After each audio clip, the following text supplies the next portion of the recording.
उपचुनाव ने ही ये पूरे प्रदेश को क्या पूरे देश को एक संदेश दे दिया। माननीय मुख्यमंत्री जी खुद उसको अपनी नाक बना रखे थे। उन्होंने अपनी नाक बना रखी कि लोकसभा तो हम हार गए, लेकिन ये क्या नाम है, मिल्कीपुर हम जरूर जीतेंगे। हराए गए हैं 2000-3000 वोटों से। कभी बड़ा नेता हारता नहीं ना, वो तो जानबूझ के हराए गए हैं। एक बार वो सिर्फ राक्षस रूपी हैं, वो सिर्फ यज्ञ को भंग कर सकते हैं, विकास नहीं कर सकते हैं। और उनका विनाश यहीं से शुरू हुआ।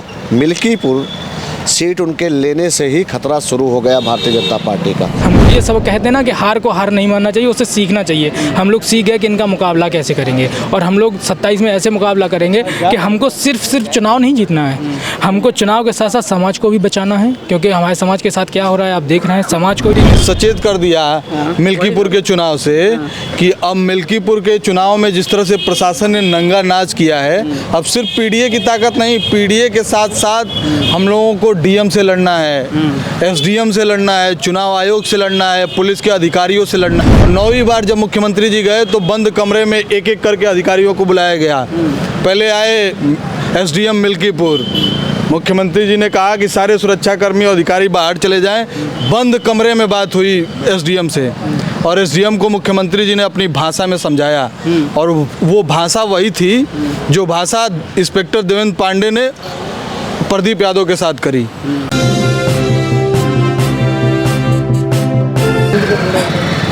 मिल्कीपुर उपचुनाव के नतीजे अब साफ हो चुके हैं, जहां पे आपको बता दें कि बीजेपी भारी बढ़त बनाई हुई है, लगभग सीट निकाल ले चुकी है। अभी हम समाजवादी पार्टी के कार्यालय के बाहर है और हमारे साथ समाजवादी पार्टी से जुड़े कई नेता कार्यकर्ता मौजूद हैं यहाँ पे। मिल्कीपुर उपचुनाव के जो नतीजे आ रहे हैं, क्या कहेंगे इसमें? मिल्कीपुर के उपचुनाव के नतीजे तो आप जान ही रहे हैं कि कैसे जो है प्रशासन ने, जिला प्रशासन ने, डीएम ने, एसडीएम ने, एसएचओ ने कैसे जनता को धमकाने का काम किया है, पीडीए के लोगों को धमकाने का काम किया है और वोट डालने से रोकने का काम किया है। तो आप इसमें क्या है, हम कह सकते हैं कि जब चुनाव प्रशासन को ही लड़ना है तो लोकतंत्र की सरासर हत्या करने का काम किया, और चुनाव आयोग इस पर कोई एक्शन भी नहीं ले रहा है। तो आपने देखा होगा हमारे आदरणीय अखिलेश यादव, नेता आदरणीय अखिलेश यादव जी ने उनको चुनाव आयोग को कफन भेंट करने का काम किया कि चुनाव आयोग मर चुका है। अब जब चुनाव आयोग ही निष्पक्ष चुनाव नहीं कराएगा तो फिर लोकतंत्र की हत्या, तो आप जान ही रहे लोकतंत्र की हत्या करने वाला चुनाव है। शासन प्रशासन के दम पे जीता गया है क्या चुनाव? बिल्कुल। मैं तो जो मिल्कीपुर के जो जिलाधिकारी हैं ना, चंद्र विजय सिंह, मैं उनको बधाई देता हूं कि आप जिलाधिकारी के साथ साथ विधायक भी बन गए। आपने अपना प्रशासन लगा के, शासन लगा के और चुनाव जीता है। और भाजपा के कार्यकर्ताओं को तो खुशी जाहिर ही नहीं कर पा रहे, बताइए कहीं की हो तो। लेकिन प्रशासन पूरा आज खुश होगा, बहुत अच्छी नींद आएगी उसको कि चलो हम चुनाव जीत गए। तो नए जिलाधिकारी को बहुत बहुत बधाई कि आप विधायक बन गए। जैसे ही इन्होंने पीडीए के लोगों को बूथों पे जाने नहीं दिए वोट डालने वाले, और वही प्रशासन के लोगों ने, शिक्षा विभाग के अधिकारियों ने और हर विभाग के अधिकारियों ने वोट डालने गए हैं, और एक एक लोग ने 6-6 वोट डाले और आके कह रहे हैं कि क्या कहते हैं, बहुत अच्छी व्यवस्था थी, हम लोग ने 6 वोट डाले, कोई दिक्कत नहीं हुई। तो बताइए ये फिर जनता का चुनाव कहाँ रह जाता है? जनता का चुनाव 24 का चुनाव था, जनता ने आपको रेल के दिखाया कि जनता का चुनाव क्या होता है। तो ये तो शासन प्रशासन का खुला चुनाव हुआ, उसमें कोई कहने वाली बात ही नहीं है, कोई गुरेज नहीं है मुझे कि ये अगर मैं प्रशासन और शासन कहता हूँ तो मुझे कोई गुरेज नहीं होना चाहिए, मुझे नहीं है कोई गुरेज। 27 से क्या होगा? जब ऐसे ही सब कुछ हो रहा था, 27 में फिर क्या होगा? अब जैसे हम लोगों ने कफन भेंट किया है चुनाव आयोग को, देखिए अगर 27 में जैसे आदरणीय राष्ट्रीय अध्यक्ष जी कुछ नई रणनीति बनाएंगे, उसके जरिए हम लोग जन जन तक अपनी चीज़ें पहुँचाएंगे और उस हिसाब से हम लोग एक नई रणनीति तैयार करेंगे। क्योंकि हमको सबक मिल गया, ये हमको ये सबक कहते हैं ना कि हार को हार नहीं मानना चाहिए, उससे सीखना चाहिए। हम लोग सीख गए कि इनका मुकाबला कैसे करेंगे, और हम लोग 27 में ऐसे मुकाबला करेंगे कि हमको सिर्फ चुनाव नहीं जीतना है, हमको चुनाव के साथ साथ समाज को भी बचाना है। क्योंकि हमारे समाज के साथ क्या हो रहा है आप देख रहे हैं, समाज को भी बचाना है, शासन प्रशासन को होश खबर भी करानी है कि क्या शासन प्रशासन का क्या काम होता है और जनता का और लोकतंत्र का क्या काम होता है। जो ये तो वही है कि संविधान और लोकतंत्र सब खत्म ही हो रहा है। अच्छा, एक और भी आरोप लगाया आप लोगों की तरफ से, कहा गया कि पीडीए के लोगों को रोका गया वोटिंग। बिल्कुल। अरे आप बीएलओ की लिस्ट उठा के देख लीजिए कि पीडीए के लोग कितने % हैं, बताइए, हैं ही नहीं। उसके बाद जब न तो बीएलओ पीडीए के लोग हैं, ना बीएलओ पीएलओ जो चुनाव को देख रहे हैं, और उसके बाद जो प्रशासन में अधिकारी हैं, शासन प्रशासन में, वो भी पीडीए का % देख लीजिए। कि मैं खुद छात्र नेता लखनऊ विश्वविद्यालय हूँ और लखनऊ विश्वविद्यालय में पढ़ रहा हूँ। आप बता दीजिए कि विश्वविद्यालयों में कितने % पीडीए के लोग हैं जो बीसी बने हैं। तो वो तो सीधा षड्यंत्र इनका रचा ही है कि शोषित वंचित और पिछड़े लोगों को ये क्या कहते हैं ऊंची चीज़ों से उच्च शिक्षा और उच्च कमेटियों से वापस लाना चाहते हैं, उनको पहुंचना ही नहीं देना चाहते, क्योंकि वो अपने हक की और अपने समाज की आवाज़ उठाएंगे।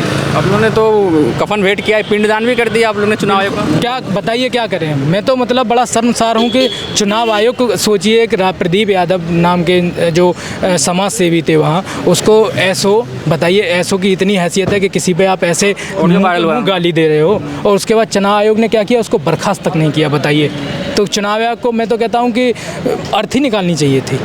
मतलब आपने कैसे भेंट नहीं करेंगे, कैसे पिंडदान नहीं करेंगे जब चुनाव आयोग ये हरकतें करेगा। जो परिणाम आ रहे हैं मिल्कीपुर में, अब तो आ ही गए हैं, क्या कहिएगा उस पर? देखिए, राक्षस को जब लगता है ना, जब सीता जी का हरण कर ले जाता है तो उसको लगता है कि मैं सर्वश्रेष्ठ हूँ, मगर ये नहीं जानते हैं कि उसके बाद क्या परिणाम आता है। जो राम की नगरी है वो राम की ही नगरी रहेगी। ये भारतीय जनता पार्टी पूरी तरह से भस्मासुर है। ये चुनाव भारतीय जनता पार्टी नहीं लड़ी है, योगी आदित्यनाथ के हिम्मत ही नहीं ईमानदारी से कोई चुनाव लड़ने के। ये निर्वाचन आयोग लड़ा है, वहाँ का डीएम लड़ा है, और मुझे लगता है कि जो 27 का चुनाव आएगा उसी मिल्कीपुर में आप देख लेना, वो समाजवादी की होगी। अच्छा, तो आप लोग तो तमाम आरोप लगा रहे हैं, लेकिन बीजेपी की तरफ से कहा जा रहा है कि 24 में सब जीत गए तो सब ठीक था, और अब ऐसे आरोप लगाए जा रहे हैं, बीजेपी की तरफ से ऐसा कहा जा रहा है। देखिए, उनके आरोप जो होते हैं वो आरोप ही रहते हैं। आप बताइए, पिछले 7 वर्षों से उत्तर प्रदेश में भारतीय जनता पार्टी की सरकार है, क्या विकास के नाम पे वो वोट मांगा? नहीं मांगा ना। या किसी विश्वविद्यालय या आईटी को ही बनवा के उन्होंने बनाया? नहीं। कहीं मेट्रो चालू किया? नहीं किया। वो सिर्फ राक्षस रूपी हैं, वो सिर्फ यज्ञ को भंग कर सकते हैं, विकास नहीं कर सकते हैं, और उनका विनाश यहीं से शुरू हुआ। मिल्कीपुर सीट उनके लेने से ही खतरा शुरू हो गया भारतीय जनता पार्टी का। और मैं कहता हूं 27 में जितने डीएम हैं और जितनी पुलिस प्रशासन है वो तोप लगा लेगी। समाजवादी वो आंधी है कि आपकी 27 में सत्ता लेकर रहेगी, चाहे योगी आदित्यनाथ खुद सड़कों पे आ जाए। तो 27 में आप सत्ता लेके रहेंगे, लेकिन इस तरह का वापस हुआ तो फिर कैसे लेंगे? कुछ नहीं होगा। ये मैंने बताया। देखिए, एक हमने कहा है ना, इससे सरकार नहीं बननी थी। सरकार और समझ लीजिए, अरे तुम प्रधान को धमका रहे हो, तुम्हारा प्रधानमंत्री, तुम्हारा गृह मंत्री, तुम्हारे डीएम, सब अधिकारी तुम्हारे, तुम प्रधानों को हड़काए हो, वहाँ पे यादव का वीडियो, जिला पंचायत सदस्यों को हड़काए हो, कोटेदारों को हड़काए हो, तो तुम्हारी औकात कहाँ बची जो ईमानदारी से तुम चुनाव लड़ लोगे?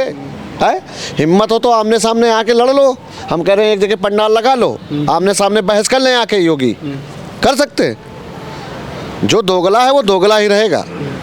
सत्ता समाजवादी की 27 में आएगी। दिल्ली में जो चुनाव परिणाम जो भी आ गए हैं, देखिए, दिल्ली का जो चुनाव था, मैंने पहले बताया था, आज भी मैं बता रहा हूँ, ये भारतीय जनता पार्टी ये छोटे छोटे चुनाव जो है ऐसे मोमेंट करती है। दिल्ली में जो भी हुआ है वो रातों रात किया गया है। वहाँ पर चुनाव जो है आम आदमी पार्टी की सरकार बनने वाली थी। अच्छा, तो क्या साथ में लड़ते कांग्रेस और आम आदमी पार्टी तो कुछ बेहतर होता? देखिए, कांग्रेस का नेतृत्व है, उनका नेतृत्व है, हमारा जो था हमने किया। अरविंद केजरीवाल ने हमसे सपोर्ट मांगा, हमने उनका सपोर्ट किया। ठीक है। बड़े बड़े नेता हार गए आम आदमी पार्टी के। बड़े एक ही तो हारे हैं, हराए गए हैं। 2000-3000 वोटों से कभी बड़ा नेता हारता नहीं ना, वो तो जानबूझ के हराए गए हैं। एक बात बताइए, जो विकास कर रहा था, क्या 1800 से भारतीय जनता पार्टी का कोई मुख्यमंत्री होता तो हार जाता है? अच्छा, मार्जिन पे आप सवाल करेगा। 1800 वोट से कोई मुख्यमंत्री हारता है चुनाव? ये पूरी तरीके से भारतीय जनता पार्टी एक षड्यंत्र कर करके उन नेताओं को बदनाम करने के लिए, और आम आदमी पार्टी की सरकार ने जो दिल्ली में काम किया था उस काम को अपने षड्यंत्र से कैसे तोपा जाए, इस तरह की साजिश रची है। और जहाँ तक सवाल मिल्कीपुर का है, मिल्कीपुर के चुनाव परिणाम ने समाजवादियों को एक नया संजीवनी दिया है। अब समाजवादी पार्टी के लोग 2027 में पीडीए के साथ साथ एक नई ताकत लेकर के जाएंगे। अब हमें ये एक संदेश दे दिया भारतीय जनता पार्टी ने। परिणाम से आप लोग जागरूक हो गए, कैसा कुछ हो सकता? जागरूक नहीं हो गए, भारतीय जनता पार्टी ने सचेत कर दिया मिल्कीपुर के चुनाव से कि अब मिल्कीपुर के चुनाव में जिस तरह से प्रशासन ने नंगा नाच किया है, अब सिर्फ पीडीए की ताकत नहीं, पीडीए के साथ साथ हम लोगों को डीएम से लड़ना है, एसडीएम से लड़ना है, चुनाव आयोग से लड़ना है, पुलिस के अधिकारियों से लड़ना है। आपको क्या लगता है वो इंस्पेक्टर देवेंद्र पांडे ऐसे दिवालिया हो गया था, ऐसे पागल हो गया था? मुख्यमंत्री जी 9 बार गए मिल्कीपुर में, और 9वीं बार जब मुख्यमंत्री जी गए तो बंद कमरे में एक एक करके अधिकारियों को बुलाया गया। पहले आए एसडीएम मिल्कीपुर, मुख्यमंत्री जी ने कहा कि सारे सुरक्षाकर्मी और अधिकारी बाहर चले जाएं। बंद कमरे में बात हुई एसडीएम से और एसडीएम को मुख्यमंत्री जी ने अपनी भाषा में समझाया और वो भाषा वही थी जो भाषा इंस्पेक्टर देवेंद्र पांडे ने प्रदीप यादव के साथ करी। अधिकारी अपनी भाषा नहीं बोल रहे थे, जिस भाषा में मुख्यमंत्री जी ने अधिकारियों को समझाया था उसी भाषा में अधिकारी समाजवादी पार्टी के कार्यकर्ताओं को समझा रहे थे और उनका गाली गलौज जीता है, भारतीय जनता पार्टी नहीं जीती है। और भी कई लोग हैं, क्या अधिकारी के दम पे ये चुनाव जीता गया है? बिल्कुल बिल्कुल 101%। तो कैसे 27 में फिर कैसे सामना करेंगे आप लोग? और अगर इस तरह से शासन प्रशासन मिल जाएगा तो फिर 27 में कैसे मुकाबला कर पाएंगे आप? देखिए ये एक आम चुनाव नहीं था, ये उपचुनाव था। उपचुनाव ने ही ये पूरे प्रदेश को क्या पूरे देश को एक संदेश दे दिया कि हम अपना चुनाव जो माननीय मुख्यमंत्री जी खुद उसको अपनी नाक बना रखे थे कि इसको किसी भी हालत में मुझे चुनाव 10 सीटों पर पिछली बार चुनाव होना था लेकिन उसको रोका गया कि हम चुनाव ये बाद में कराएंगे। उन्होंने अपनी नाक बना रखी कि लोकसभा तो हम हार गए लेकिन ये क्या नाम है मिल्कीपुर हम जरूर जीतेंगे। उन्होंने इतना नंगा नाच वहाँ किया है, जिस हिसाब का माहौल क्रिएट था, जनता बोल रही थी समाजवादी पार्टी के पक्ष में, लेकिन उनके अधिकारी डीएम एसडीएम से लगाई थाना अध्यक्ष सिपाही जो भी थे, उन्होंने इतना बड़ा नंगा नाच किया है कि ऐसा कभी लोकतंत्र हुआ नहीं है। संविधान की धज्जियाँ उड़ा दी गई। हमारे नेता माननीय अखिलेश यादव जी, आपने सुना होगा, उन्होंने कहा कि चुनाव आयोग मर गया है, उसको वाइट कपड़ा देना है। आप लोगों ने तो पिंडदान भी कर दिया वाराणसी में। हाँ अब तो शुरू होगा, अब तो जगह जगह हर जगह शुरू है। मैं मऊ का रहने वाला हूँ और जाते ही ये काम होगा, जाते ही पिंडदान हम लोग करेंगे, उनको फूका जाएगा क्योंकि उन्होंने कपड़ा दिया है, अभी फूका नहीं गया है, तो मऊ में जाते ही उनको फूका जाएगा। तो ईवीएम पे भी सवाल खड़े कर रहे हैं आप लोग? बिल्कुल, ईवीएम पे तो भरोसा ही नहीं रह गया। जो व्यक्ति इतना वोट पड़ा, जो व्यक्ति वोट डाला है उसको पता है कि हम इनको वोट डाले हैं और उसके बाद भी चुनाव हम हार रहे हैं। प्रशासन के बल पे एसडीएम तहसीलदार से लगे जितने आला अफसरान हैं छोटे से बड़े तक सब इसमें लिप्त हैं और समय आने पे इसका हिसाब जरूर होगा। 27 को लेकर आप लोग सचेत हो गए हैं? एकदम सचेत, पूरी जनता सचेत हो गई है। हम लोग जगह जगह पीडीए चौपाल लगा करके लोगों के बीच जा रहे हैं, अपनी बातों को रख रहे हैं, अपनी समस्या को रख रहे हैं कि हाँ ये है, कैसे एकजुट होकर रहना चाहिए।